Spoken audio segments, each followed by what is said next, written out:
Hello, welcome everyone to our Google Meets this distance learning.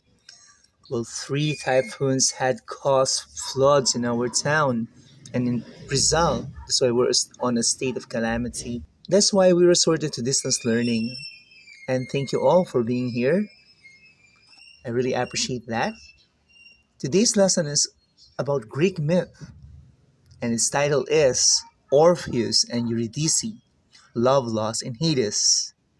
Before we start, I would like to call somebody to lead a prayer.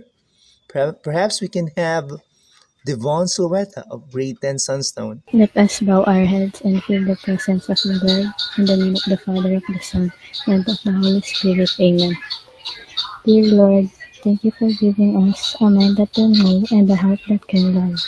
Help us to keep learning every day of our life, no matter what the subject may be. Let us be convinced that all knowledge leads to you, and let us know how to find you and love you in all the things you have made. In the name of God, Amen. From our DepEd milks or the objectives of DepEd for the grade 10 students, we are to appraise the unity of plot, setting, and characterization in the material that we are studying. And also we're trying to see what's the writer's purpose. No, was it achieved or not? A brief review for everyone. You're seeing some sentences here. It's all about Greek myths, numbers 1 to 5. Can you tell me if it's simple, compound, complex, or compound complex? Oh, Gisette, please read and answer number 1. Myths can be interpreted in many ways. Simple, sir. Very good. Okay, there's only one idea there. All right, number 2. We should not accept only one interpretation without considering others. This can be transposed. Pwede itong ganito. Without considering others, we should not accept only one interpretation. Intonation. Complex pala, sir.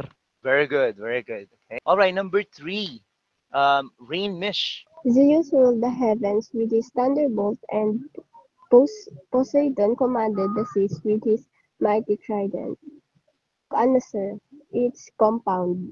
Very good. Two ideas there connected by a fanboy, a coordinating conjunction, and that is compound sentence. All right, number 4. The Hero with a Thousand Faces is a book about monomyth or the hero's journey. Okay, Terence want to help. Terence, go ahead. So that's the title. Very good, Terence. I'm clapping in my hands for Terence. It's only simple. By the way, I have that book, The Hero with a Thousand Faces. I might share that to you if you want to, ano? Bago gusto niyong basahin yan, yung book na yan, PDF version. All right, number 5. The hero's journey is comprised of 3 stages, namely the call to adventure, the ordeal, and the return. Simple, sir. Okay, exactly, that's simple, okay? All right, let's go for the next set. So determine if this is simple, compound, complex, or compound complex. Number 6, let's try Luna Milanes. Orpheus' remarkable talent could enchant even the gods, yet his tragic flaw, looking back, reveals the inescapable nature of fate. Sir, compound sentences po. Yes, that's correct, Luna. Very good. That one is a compound sentence. Okay, next, number 7. Could you try to answer this? Miss Devon Zulweta of Greatman Sandstone. Aeschylus introduced the concept of divine justice, and Sophocles explored themes of fate. Compound po. Correct. There are 2 ideas expressed on that sentence. Very good, Miss Zulweta. All right, let's proceed. Who wants to answer number 8? Okay, Dionys of Great and Ruby. Go ahead. The Greek myths do not only entertain, but this also taught moral lessons. Sir, this is compound sentence because of the word but. That is true, Dionys. And you see, there are 2 ideas on this sentence. First one is the Greek myths do not only entertain, and the second one is this also taught moral lessons. So you see, it's connected by the coordinating conjunction but. Right, very good, Dionyse. Right, on to the next one, number 9. Who wants to try number 9? Okay, Miss Gonzalez, you can try number 9. Works and Days explores moral lessons from myths, where Theog describes the origin of the gods. Sir, this is compound po because of the column. True. That sentence is a compound one because it has two ideas connected by the semicolon. Okay, so don't forget that, guys. The semicolon, it connects two ideas, and in that manner, that's a compound sentence. Before we start our reading in English, a poem about Orpheus and Eurydice, let's start first with this quotation coming from a poem of John Milton that depicts an unforgettable scene on this Greek myth. So, could you please read this, Miss Chanel Zayas? Such notes as warble to the string drew iron steers down Pluto's cheeks and made hell grant what love did seek. Yan. So in Tagalog, napaiyak daw kahit si Pluto, yung King of Hell. Gawa do sa kanta ni Orpheus, Ganun kagaling siyang musician. Right? That's how good musician Orpheus is. Now, I have a motive question for you. Yeah, Orpheus was known for his extraordinary musical talent that could charm even the gods. If you had a unique talent that could influence or change something important in your life or in our society, ano kaya iyan? What would it be? And how would you use it? So I want you to think, okay? And share. I will had a unique talent that could be time travel, sir. Para sir, ma-stop ko si Eva na kainin yung apple, sir. That is fantastically cool, Ashley. I think we can save that for our lesson on feminism. Eva or Eve eating the apple and thus that's the first sin of man, yeah, we can say that for feminism, but that's a really cool and fantastical answer, Ashley. Okay, how about Rain Mish? Rain Mish wants to answer this one. Hi, sir. If I have a talent, it would be speaking every language. I'd use it to help people from different countries to understand each other better, so we can all get along. See, Sir? that's nice. How about Sam? Sam is also wanting to share. Sam. It would be singing. Like Marcelito Pomay, I will give the Philippines for someone to look up to in the field of singing or give motivation to those who's having a hard time developing their talents. Singing, like Orpheus is also the greatest singer in mythology and the greatest musician. And songs can uplift emotions, Okay, Kate of Great and Sunstone wants to share. Kate, what would you be sharing? Sure, di ako sure dito kung pasok ba to sa society, pero if I had a special talent po, it would be understanding the feeling of pets. I would use it po to know when they are sad, hungry, or hurt, so I can help them right away. That's really kind of you, Kate. And when we use our talents to help those who are under, our powers, example, the animals, well, that's really a noble thing to do. Okay? Kudos on that, Kate. Sir, if I had a talent or skill po, I would choose to be an impactful writer, to write about my own story or about stories of be an inspiration to others. Kasi, as a student po, I really admire people who could really write about their life and turn their deepest, darkest pain or childhood traumas into somewhat impactful to others para, to really inspire others din po to write or share their story kasi I believe that we all share unique stories that deserves to be heard or deserves to be read by others. That's very good answer, Althea. And now, take a look at this, everyone. we have a poem from Miss Margaret Atwood, a distinct a feminist. Okay, and this is really a very nice poem, and I would like you to read it with me. Okay. Let's have Verhel from Open Height to read the first stanza. Orpheus by Margaret Atwood. You walk in front of me, pulling me back out to the green light that had once ground fangs and killed me. I was obedient, but numb, like an arm gone to sleep. The return to time was not my choice.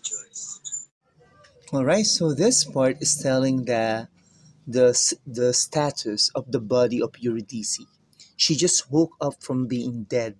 So from a spirit, she is sensing that somebody is pulling her out of that place. And of course, that is Orpheus.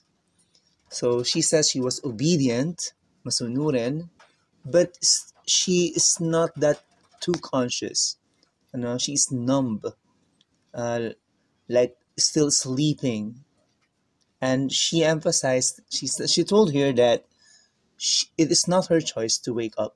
So it's somebody's choice. By then I was to silence. I was used to silence. Though something stretched between us like a whisper, like a rope. My former name, John Tite. You had your old leash with you. Love you might call it, and your flesh voice. Before your eyes held steady, the image of what you wanted me to become, living again. Thanks to my previous student here, Matt Ursua, for reading the second stanza. The way I understand this stanzas um, is Eurydice is just slowly gaining consciousness. I mean, very slowly gaining consciousness, like recalling her name and recalling the feelings that he had for this person, this guy who is holding her on her hands, but is not looking at her. But this guy is really holding her so tight, as you can see on the picture, holding her hand. Because Orpheus really wanted her to be alive. No, that's all what he really wanted.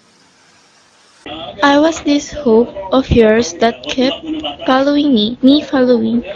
I was your hallucinations, listening and floral, and you were saying to me, already new skin was forming on me. Within the luminous, misty shroud of my other body, already there was dirt on my hands, and I was thirsty. This stanzas shows me an imagery of Eurydice slowly getting back her body. You know, her feelings of sensation, like she is sensing the hands of Orpheus, and she's even feeling dirt in her hands, you know, or and maybe she stumbled while walking, and she is already feeling thirsty. So these bodily functions are slowly getting back, and she's slowly regaining them. But all in all, she's still puzzled. Okay, she's puzzled. Where are they going? Who is this man who is holding her hand? No, she wants information. I could see only the outline of your head and shoulders, black against the cave mouth, and so could not see your face at all. When you turned and called to me, you had already lost me. The last I saw of you was a dark oval, though I knew how this failure would hurt you. I had to fold like a gray moth and let go. You could not believe I was more than your echo. Thank you, Dainese, for reading these stanzas. I love the way how you pronounce the English words here. These stanzas told of Orpheus turning and looking to Eurydice, which is the violation of the rule given by Hades. Hades said if you look at her or if you talk to her, then you cannot bring her back to life. She will go back to Hades, to this underworld. And so this one is really a sad part wherein Orpheus really looked back to Eurydice. He forgot and he disobeyed the rule. But let me ask you, students, would you not look back to someone you love? Would you not talk to her when she's asking information and when she said the words like, "Why are you not even looking at me? And why are you not talking to me? What's the use of following you? It feels that you don't love me anymore. No, you don't love me, so you're not even looking at me." So if you're hearing those words, I bet it will be so difficult not to look at the person that you love, right? So this stanzas capture that or tells that.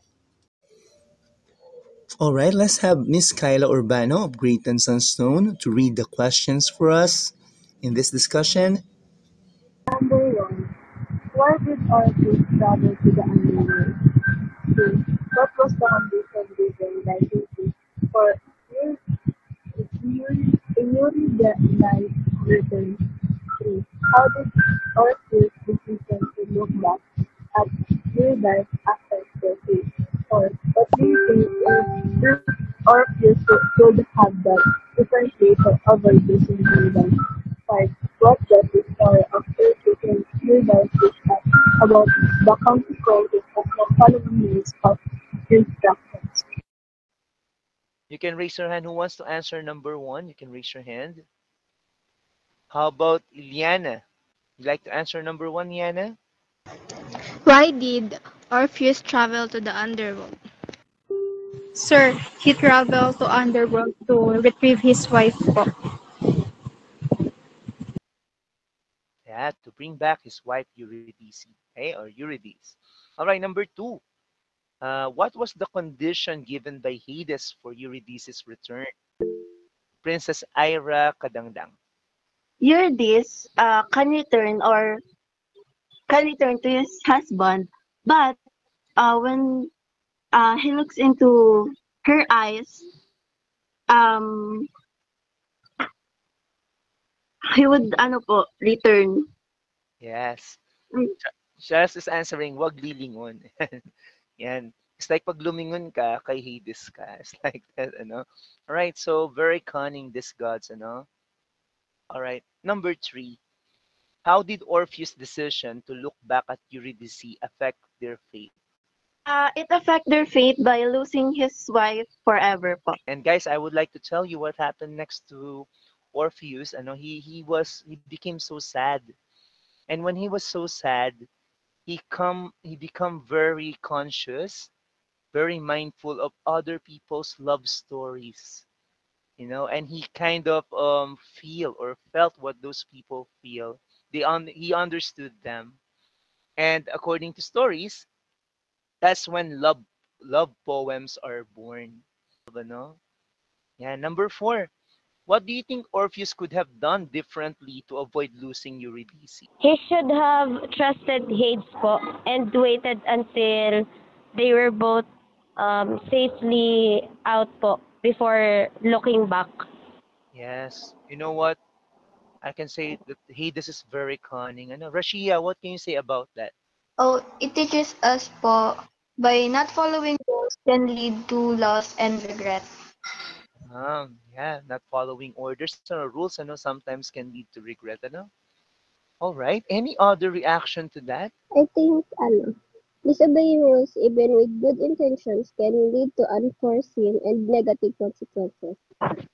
Not follow not following our rules could result to bad consequences and other bad bad events could happen by not following the instructions.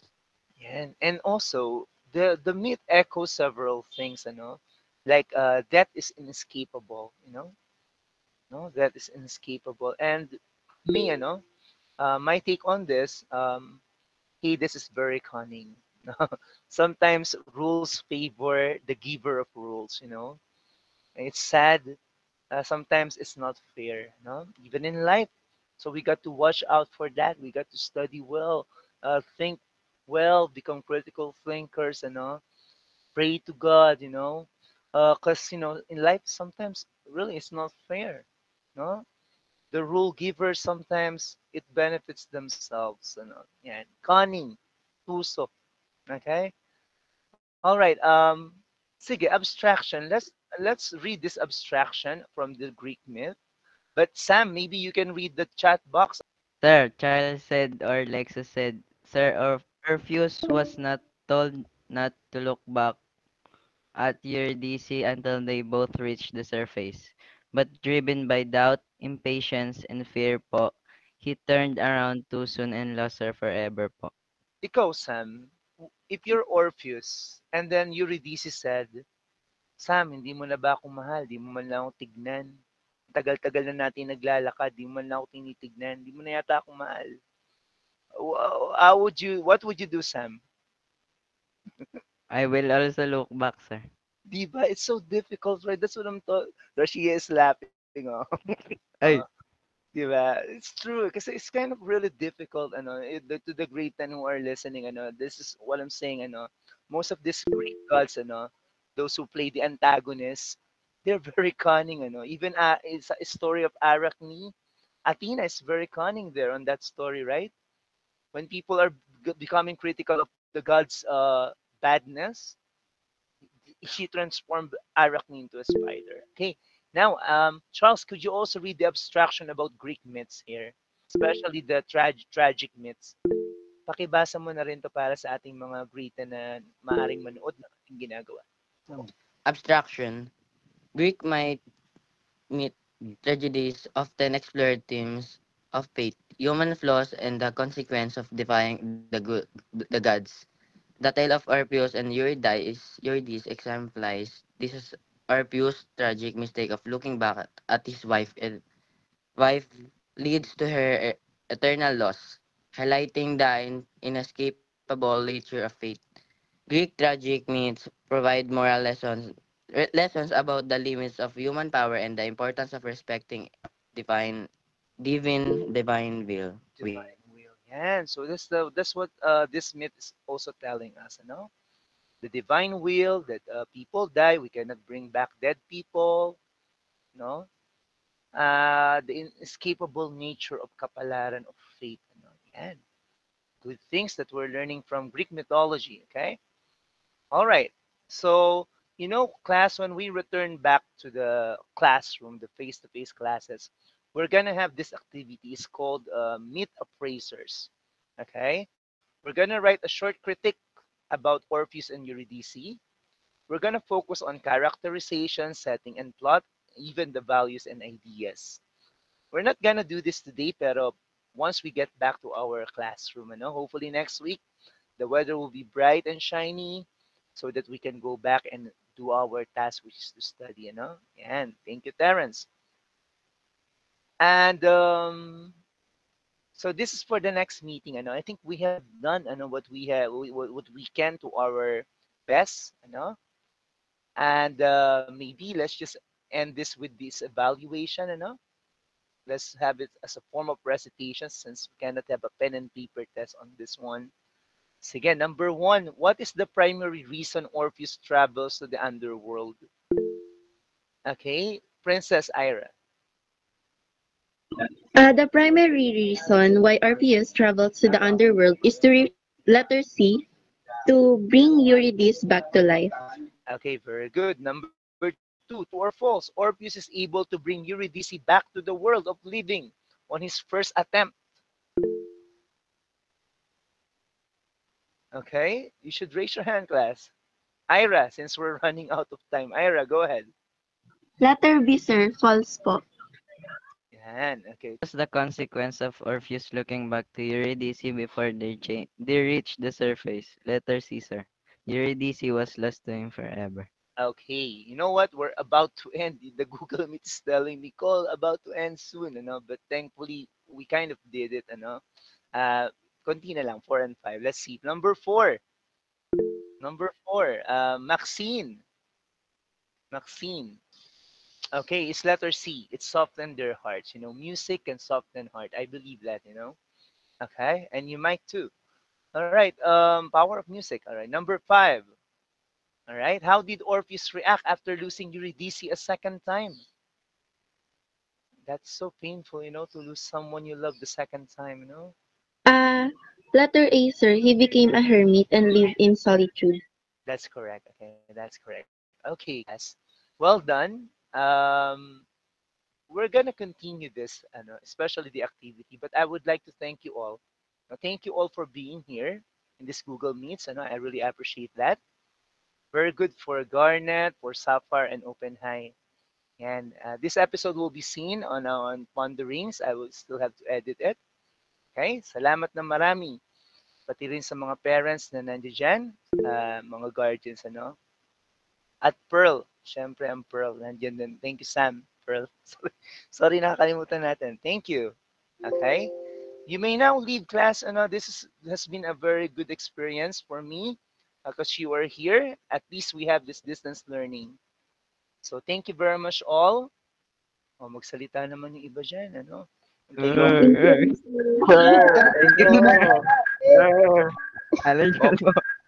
So hindi natin tatanggalin sa edit yan. Ingat ang lahat, ha? Ingat. Thank you, sir. Ingat, sir. Okay, I'll be on my next class. Bye-bye, sir. Happy birthday. Thank you, sir. Thank you, sir. See you next week. Bye, sir. Happy birthday. Bye-bye. Wala na si sir. Sir, I miss you. Bye po. Bye, sir. Bye, sir. Bye, sir. Thank you po. Bye-bye, sir. Thank you. Thank you po. See you on Monday, sir. See you po.